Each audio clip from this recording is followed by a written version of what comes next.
नमस्कार दोस्तों, स्वागत है आपका अपने YouTube चैनल मेरे साथ देश की बात। दोस्तों, अ, अभी तक तो हम अपने चैनल पर लेकर के आते थे जो देश का छिपा हुआ इतिहास है उसको, और अब हम कोशिश कर रहे हैं कि जो विज्ञान है, वो विज्ञान क्या वास्तव में हमारा सनातन है या सनातन ही विज्ञान है? इसी मुद्दे को लेकर के आज का टॉपिक रहेगा हमारा कि हाइबरनेशन क्या है? एक वैज्ञानिक शोध के अंदर में या फिर जो वैज्ञानिक शोध कर रहे हैं, उसके अंदर में एक चीज आती है हाइबरनेशन। इनफैक्ट हाइबरनेशन क्या चीज है? हाइबरनेशन एक वो शीत सुषुप्त अवस्था है जिसके अंदर में आदमी, एक इंसान बरसों बरसों तक शीत निद्रा में चला जाता है। लेकिन क्या ये चीज आज के युग में पॉसिबल है? क्या आज ये चीज पॉसिबल हो सकती है हाइबरनेशन? और हाइबरनेशन अगर है या हाइबरनेशन नाम की कोई चीज है तो इस पृथ्वी पर हाइबरनेशन जैसी जो चीज है इस उसकी अवस्था में कौन चला जाता है? तो सबसे पहले जो भालू होते हैं, बर्फीले इलाकों में रहने वाले भालू जो होते हैं, वो हाइबरनेशन विधि का प्रयोग करते हैं। अब हाइबरनेशन है क्या चीज? हाइबरनेशन एक ऐसी चीज है कि जिसके अंदर कोई भी जीव काफी लंबे समय तक सुषुप्त अवस्था में चला जाता है और उसके जो बॉडी के ऑर्गन्स हैं, वो नॉर्मली जिस स्पीड से काम करते हैं वो उससे काफी धीमी रफ्तार से कार्य करते हैं। अब ये जो हाइबरनेशन, ये इसके फायदे हमको क्या हो सकते हैं? अगर संभव होती है ये चीज, तो उसके फायदे क्या हो सकते हैं हाइबरनेशन के? आज की तारीख में विज्ञान ये कहता है कि हाइबरनेशन जैसी चीज इंसानों के लिए अवेलेबल नहीं है। लेकिन मैं इसमें एक शब्द छोड़ रहा हूँ आपके लिए कि अगर हाइबरनेशन नहीं है हाइबरनेशन वो चीज है कि आदमी बगैर कुछ खाए पिए एक लंबी गहरी नींद में चला जाता है और उसके पूरे बॉडी पार्ट्स, पूरे ऑर्गन्स बहुत ही धीमी रफ्तार से कार्य करते हैं। उसके सांस भी बहुत धीमी चलती है। ये होता है हाइबरनेशन। तो मेरा सवाल ये है कि अगर विज्ञान कहता है कि इंसानों के लिए अभी हाइबरनेशन की तकनीक नहीं है, तो फिर जो हिमालय के ऊपर में इतने साधु संत तपस्या कर रहे हैं वर्षों से, जिनके शरीर को दीमक चढ़ जाती है या उनको शरीर के ऊपर में बर्फ जम जाती है, वो कौन सी तकनीक है? वो तकनीक क्या है आखिर? देखिए, थोड़ा बहुत फर्क हो सकता है, लेकिन ऑलमोस्ट ये वही चीज है। अब हम बात करते हैं पर्टिकुलरली हाइबरनेशन की। आज साइंस के हिसाब से हाइबरनेशन आज के वक्त में इंसानों के लिए नहीं है, ये टेक्निक हमारे पास संभव नहीं है। लेकिन यह भी विज्ञान और अनुसंधान का विषय है। वैज्ञानिक अभी इसके ऊपर में कार्य कर रहे हैं, लेकिन उनको अभी तक कोई ऐसी सफलता नहीं मिली है। अब यह है कि क्या हाइबरनेशन जैसी स्थिति इंसानों में कृत्रिम रूप से उत्पन्न की जा सकती है? अब इसकी संभावनाएं क्या क्या हैं वो भी देखते हैं। अंतरिक्ष यात्रा के दौरान जब हम स्पेस में ट्रेवल करते हैं, तो उस वक्त में बहुत लंबी दूरियां तय करनी होती हैं स्पेस के अंदर में। अभी तो हम सिर्फ मंगल ग्रह तक गए हैं। मंगल ग्रह तक भी पहुंचने में 6 महीने का समय लगता है, लेकिन कुछ ग्रह इतने दूर हैं जो कि लाखों हजारों लाइट ईयर्स की दूरी पर हैं, और वहां तक जाना एक इंसान के लिए आज की तारीख में संभव नहीं है। कारण, इतनी दूरी तक ले जाने के लिए इंसान को इतने बड़े रॉकेट्स और इतना राशन पानी ले जाना आज संभव नहीं है। तो अगर ये थ्योरी, ये विधि या ये विज्ञान या ये टेक्निक हाइबरनेशन की अगर इंसानों के लिए मिल सकती है, तो इसका सबसे बड़ा फायदा होगा कि हम लंबे लंबी दूरी की अंतरिक्ष यात्राएं कर सकते हैं, जैसे मंगल ग्रह तक की यात्रा या उसके आगे की यात्रा मंगल से, ताकि ऊर्जा और संसाधनों की बचत हो सके। एक तो हमें जो ऊर्जा खर्च होती है, जो फ्यूल हम लेके जाते हैं, वो उसकी बचत होगी, और जो संसाधन है उनकी भी बचत होगी। दूसरा, इसका जो फायदा होगा हाइबरनेशन का मेडिकल क्षेत्र के अंदर मेडिकल क्षेत्र के अंदर होगा। जैसे कि गंभीर चोटें आदमी को लग जाती हैं उस टाइम पर, सर्जरी या ट्रांसप्लांट के दौरान मरीजों में हाइबरनेशन जैसी स्थिति में रखकर मरीजों को उनके शरीर को समय दिया जा सकता है जिससे कि वो जल्दी ठीक हो जाए। आज जो सर्जरी होती है उसमें जब तक सर्जरी की जाती है तब तक आदमी को हम पार्शियली एनेस्थीसिया देकर के पार्शियली अनकॉन्शियस या फुल्ली अनकॉन्शियस कर देते हैं, लेकिन उसके बाद में फिर उसका जो एनेस्थीसिया होता है वो खत्म हो जाता है और आदमी नॉर्मल अवस्था में आ जाता है। लेकिन उस टाइम पर उस व्यक्ति की जो रिकवरी है वो बड़ी स्लो मोशन में होती है। लेकिन अगर हाइबरनेशन में आ जाए तो इंसान को हाइबरनेशन की पोजीशन में रख करके उसकी हम रिकवरी को काफी फास्ट कर सकते हैं। दूसरा, कैंसर या बुढ़ापे पर भी शोध हाइबरनेशन के द्वारा हो सकती है। हाइबरनेशन के दौरान जो शरीर की कोशिकाएं हैं, जो ऑर्गन्स हैं शरीर के, वो काफी धीमी गति से कार्य करते हैं और उनकी क्षमता का उपयोग, जो कोशिकाएं धीरे काम कर रही हैं हाइबरनेशन के अंदर में, उनके काम करने की जो क्षमता है उसका उपयोग उम्र बढ़ने और कुछ बीमारियों को नियंत्रण में कंट्रोल में करने के लिए किया जा सकता है। अब इस हाइबरनेशन से जुड़ी हुई हमारे सामने चुनौतियां क्या क्या हैं? सबसे पहले जो चुनौती है, जो साइंस कहती है, मैं नहीं मानता कि साइंस जो ये बातें कह रही है सत्य हैं, लेकिन दुनिया कहती है कि साइंस जो कहती है वो सही होता है। इंसान का जो शरीर का तापमान है और जो मेटाबॉलिज्म है, हाइबरनेशन के लिए ये दोनों चीजें अनुकूल नहीं हैं, ये साइंस कहता है। दूसरा, इससे जुड़ी कई सारी जटिलताएं हैं, जैसे अंगों को पर्याप्त मात्रा में ऑक्सीजन का मिलना या कोशिकाओं को नुकसान होना अभी हाल तक में नहीं हुई ये चीज। जैसे कि मतलब ये है कि अगर आदमी हाइबरनेशन में आज के तरीके में जाता है तो कहते हैं कि आदमी के शरीर को ऑर्गन्स को जो ऑक्सीजन मिलनी चाहिए वो उस मात्रा में नहीं मिल पाएगी, क्योंकि उसका हर बॉडी पार्ट स्लो मोशन में काम करेगा। और दूसरा, उसके हृदय की गति भी धीमी होगी और सांसें भी उसकी धीमी चलेंगी। तो इस वजह से उसकी बॉडी के पार्ट्स को, इंटरनल पार्ट्स को ऑक्सीजन की जितनी क्वांटिटी की आवश्यकता होगी वो नहीं मिल पाएगी। ये दूसरा, नैतिक और कानूनी सवाल भी इसके अंदर आता है। तीसरा जो है वो ये है कि जैसे क्या इंसान को लंबे समय तक हाइबरनेशन में रखना सुरक्षित है और स्वीकार्य होगा ह्यूमन बीइंग के द्वारा, दुनिया के द्वारा? ये जो सवाल है ये मेरे को नहीं लगता कि कहीं ठीक है। कारण, जो साधु संत हिमालय के ऊपर में या पर्वतों के ऊपर की कंदरों में ध्यान मग्न बैठे हुए हैं, जिनके शरीर पर मिट्टी चढ़ चुकी है, दीमक चढ़ चुकी है, शरीर उनके पूरे बर्फ से दब चुके हैं, वो भी एक हाइबरनेशन जैसी अवस्था है।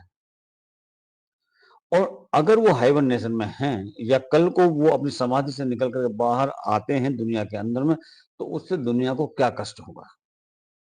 देखिए, ना तो हाइबरनेशन हर एक इंसान के लिए पॉसिबल होगा और ना ही साधना हर एक इंसान के द्वारा पॉसिबल है। ये हमको ध्यान में रखना चाहिए। तो ये जो चीज है इसमें ऐसा कुछ नहीं है कि उसको लंबे समय तक सुरक्षित रखना हाइबरनेशन के कंडीशन में और समाज को स्वीकार्य होगा नहीं होगा, ये तो एक तरह का मिथ है कि जिसमें लोग अपने हिसाब से बातों को रख रहे हैं। लेकिन सत्यता यह है कि आज भी जो सनातनी हैं, जो भारत के ऋषि मुनि हैं, वो भी हाइबरनेशन जैसी अवस्था में हैं।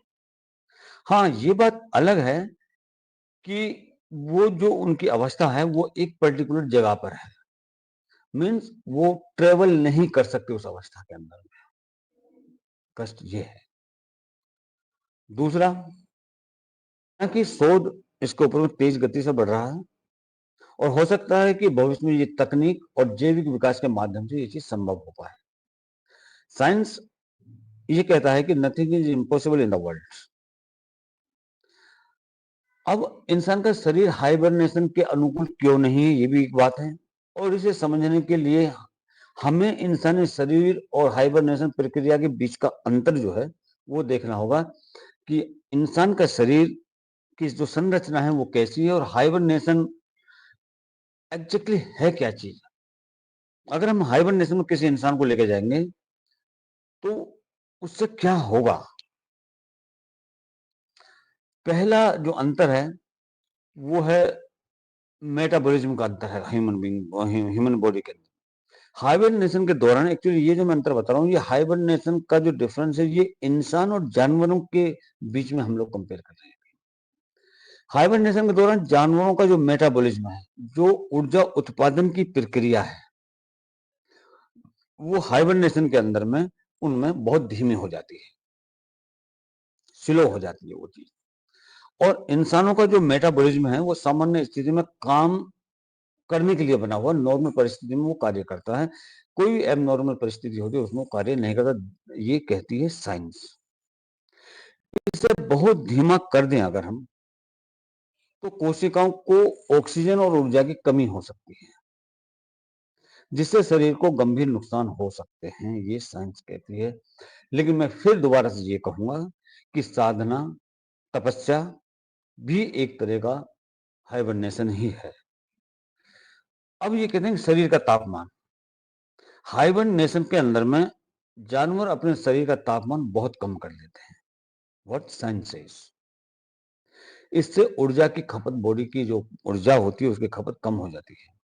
लेकिन इंसानों के यदि शरीर का तापमान कम हो जाए, टेम्परेचर जो इंसान की बॉडी का वो कम हो जाए, तो ये जानलेवा भी हो सकता है, ये साइंस आज कह रही है। तीसरा, एनर्जी स्टोरेज की कमी ह्यूमन बॉडी के अंदर। ये कहते हैं कि हाइबरनेट करने वाले जानवरों का शरीर लंबे समय तक ऊर्जा के लिए ऊर्जा को स्टोर करता है। जो वसा है, जो फैट है, उसको लंबे समय तक के लिए जानवरों का शरीर उसको स्टोर कर लेता है।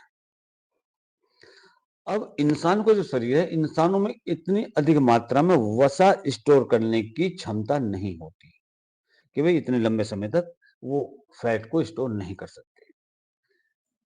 इसके अलावा लंबे समय तक भोजन ना मिलने पर इंसानी शरीर में मांसपेशियां कमजोर हो जाती हैं। ये फैक्टर बताए हैं साइंस ने। अब हम बात करते हैं सनातन की। ये कहते हैं कि इंसानों में इतनी अधिक मात्रा में फैट को स्टोर करने की गुंजाइश नहीं होती या कैपेसिटी उसकी नहीं है। तो फिर जो साधु और संत इतने लंबे समय तक समाधि में लीन रहते हैं, वो ताकत उनमें कहां से आती है। दूसरा, अभी रिसेंटली एक बाबा हैं,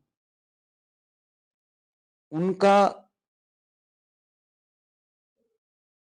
जो शरीर है, जो शरीर था, उन्होंने बरसों बरसों तक कुछ ना खाया था ना पिया था, तो फिर उनकी बॉडी किस तरह चल रही थी, उनका शरीर किस तरह से चल रहा था। इस आधार पर साइंस का ये कहना कि हम ह्यूमन बॉडी के अंदर में फैट को स्टोरेज करने की इतनी कैपेसिटी नहीं, गलत सिद्ध होता है।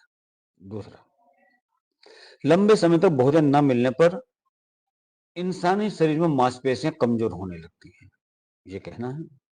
तो वो जो साधु संत हैं या जो बाबा जिनका मैंने अभी आपको नाम बताया है, वो इतने लंबे समय तक बगैर कुछ खाए पिए किस तरह से चले।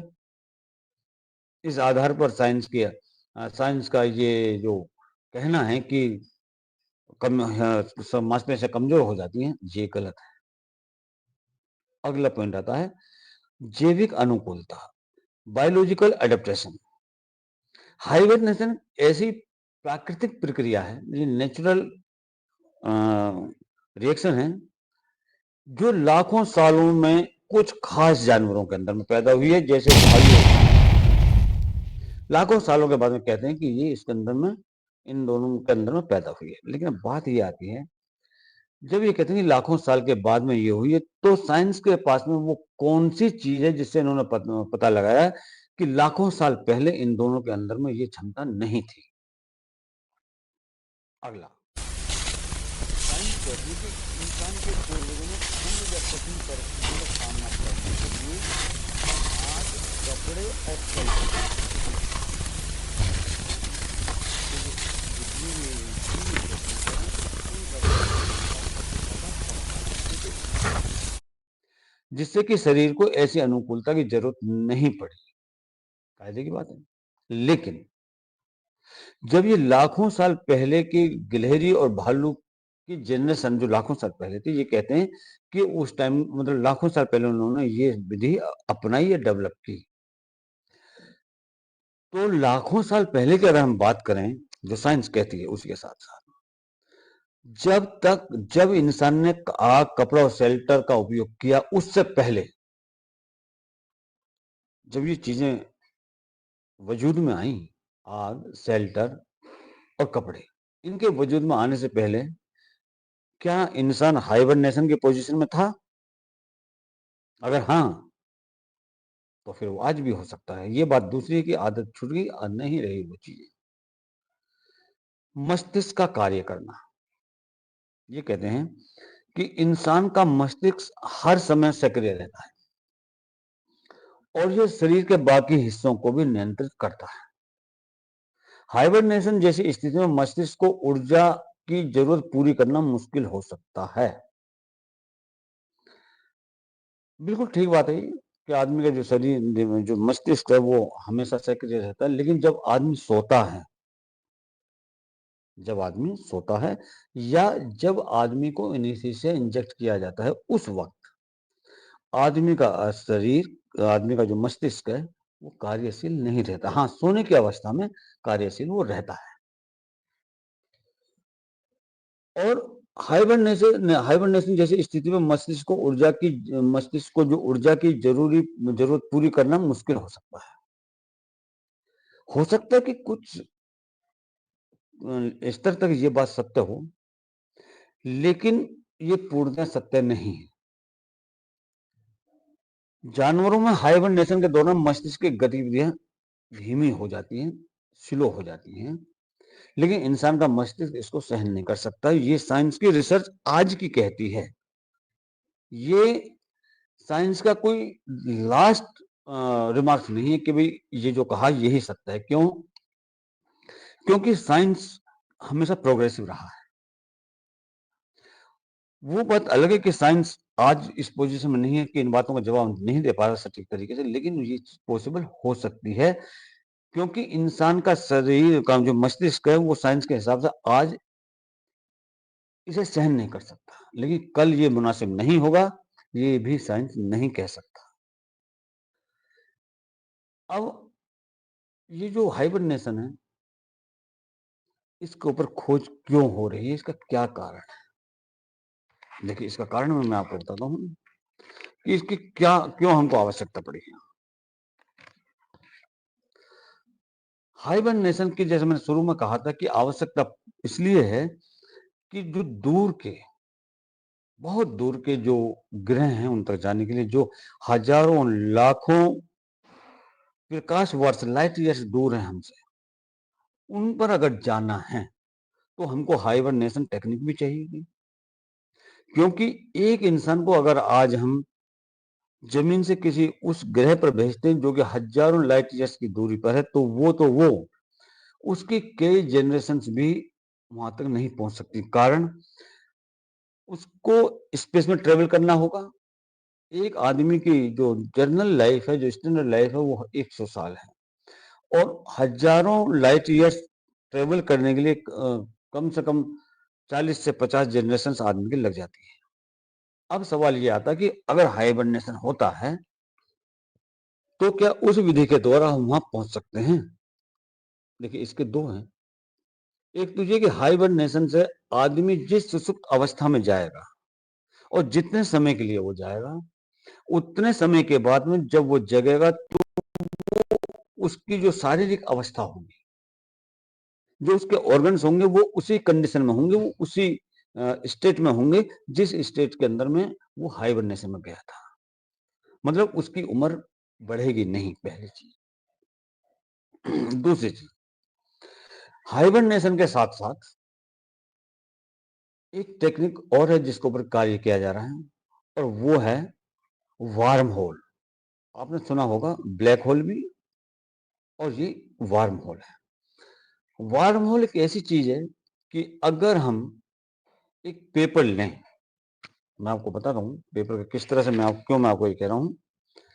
एक पेपर हम लें और मान के चलें कि ये एक पेपर है। इस पेपर के इस बिंदु से लेकर के इस बिंदु तक आने में मान के चलिए आपको लगता है 5 मिनट का समय। एक एग्जांपल है। अब वार्म होल क्या चीज है? अब हमको इस डिस्टेंस को कम करना है, तो इसके इस बिंदु से लेकर के इस बिंदु को ट्रेवल करने में मान के चलिए कि आपको टाइम लगा 5 मिनट का। वार्म होल एक ऐसी टेक्निक होगी कि वो दोनों पॉइंटों को, इस पॉइंट को भी और इस पॉइंट को भी, अगर हम इस तरह से फोल्ड कर दें, अगर हम इनको इस पोजीशन में फोल्ड कर देते हैं, हमको इसको इस तरह से फोल्ड कर दें, तो ये डिस्टेंस क्या हो गया? कम हो गया। तो वार्म होल जो चीज है, ये वही टेक्निक है कि जो बड़ा डिस्टेंस है आपका, जिसके अंदर में जिसके जो डिस्टेंस है वो हजारों लाखों लाइट ईयर्स है, तो ये वार्म होल टेक्निक वो टेक्निक है कि जो कि दो बिंदुओं को आपस में जोड़ेगी, दो बिंदुओं को आपस में जोड़ेगी। ये है वो टेक्निक। अभी इसमें बहुत कुछ बाकी है, बाकी अगले एपिसोड के अंदर। तब तक के लिए नमस्ते, जय भारत, जय हिंद, जय श्री राम।